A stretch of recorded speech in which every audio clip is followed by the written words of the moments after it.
I'm Kyle Westerman. This is EDL 853 case study. The facts. Miguel is a football player at Nottingham High School who was injured during a game. He was paralyzed from the waist down and is now in a wheelchair. Nottingham High School is not up to ADA code throughout the whole school. The biology class that Miguel was in is not wheelchair accessible, and Miguel and his parents were assured that Miguel could return and finish his high school career. Other facts: Ms. Gussman changed Miguel's class schedule without contacting the parents or Miguel or the administrator. The science class that Miguel was transferred into was not a college preparatory class, which was against Miguel and his parents' wishes, and Miguel's parents are threatening a lawsuit. The legal and ethical issues here: Miguel's college is uncertain because of the mismanagement by Ms. Gussman to remove Miguel from a college preparatory class and putting him in a different science class. The school is in violation of ADA, 504, FAPE, and IDEA.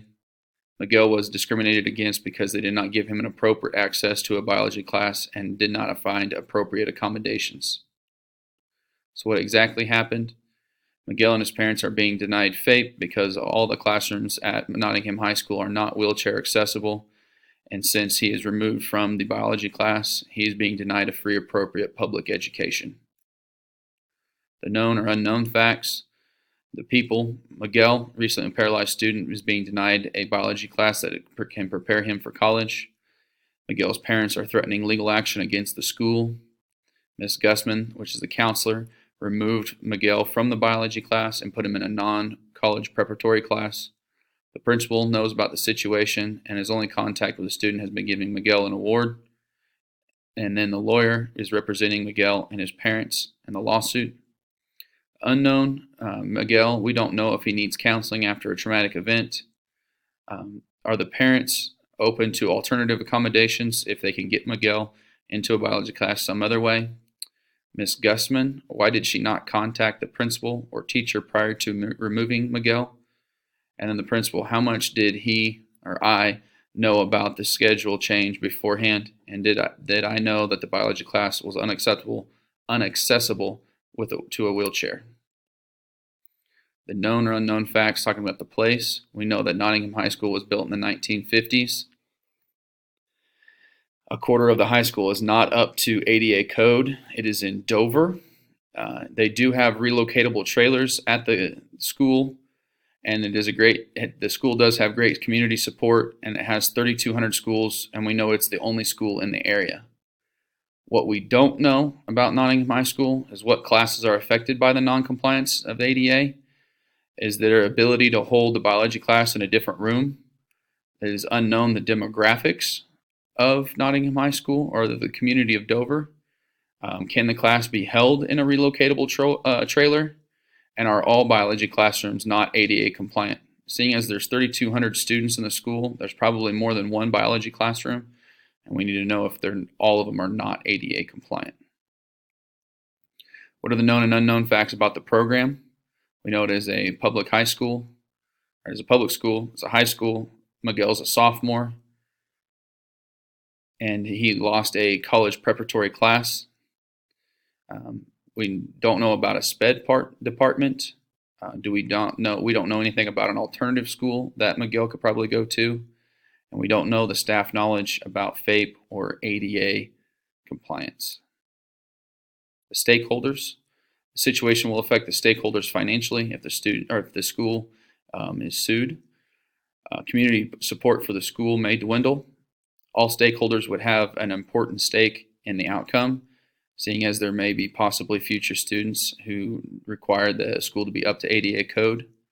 The only stakeholders involved so far would be Miguel, the parents of Miguel, the principal, the counselor, and the lawyer.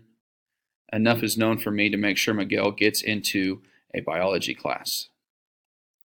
Possible options: one is not making any decisions or take any actions at all. We need to make the biology room ADA compliant as soon as possible. It is also an option to where we can move the biology class to an ADA compliant room. Next, we could offer an alternative option such as an online class. We could possibly transfer to a different school offering transportation and possibly covering tuition to a private school at a nearby location. It is possible to physically carry Miguel to the biology class. Also, another option would be moving the class to a relocatable trailer, possibly buying a new relocatable trailer, or we can reconfigure Miguel's class schedule to get him into a biology classroom that is ADA compliant.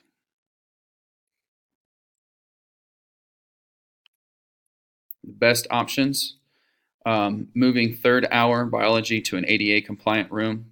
It is cost effective, it is not time consuming, keeps school out of a possible embarrassing and lengthy trial. It will address the ADA compliance of all classrooms with a superintendent and school board. All information will be presented to stakeholders at a board meeting. The implementation, inform Miguel and his parents and the lawyer of the new accommodations. Check for an open ADA compliant classroom that can hold a biology class. We need to check teacher schedules and possible trading of classes. Discuss classroom reassignment with biology teacher. Discuss room trading during third hour.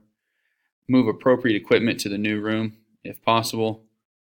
Put Miguel back in the biology class. Discussion with Ms. Gussman about communication prior to removing the student from the classroom.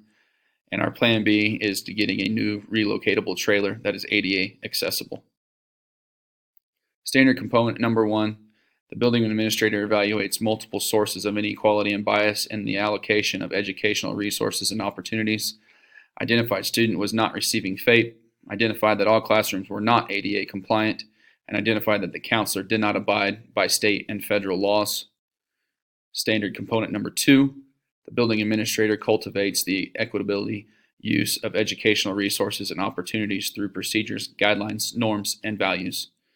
We understood that the need for Miguel to receive a proper education, plan installed to get Miguel back into a biology class, and discuss ADA compliance with superintendent and school board. Standard component number 3, the building administrator advocates for equitable access to educational resources and opportunities that support the educational success and well-being of each student. We looked at alternatives to ensure that the student was receiving an appropriate education. Plan was installed to address parent concerns, and we need to discuss ADA compliance with superintendent and school. Standard component number 4. Candidate uses his or her comprehensive understanding and capacity to undertake and implement this work within a school setting. Miguel is back into a biology class. We are going to continue to work on ADA compliance throughout school, and we met the state and federal laws.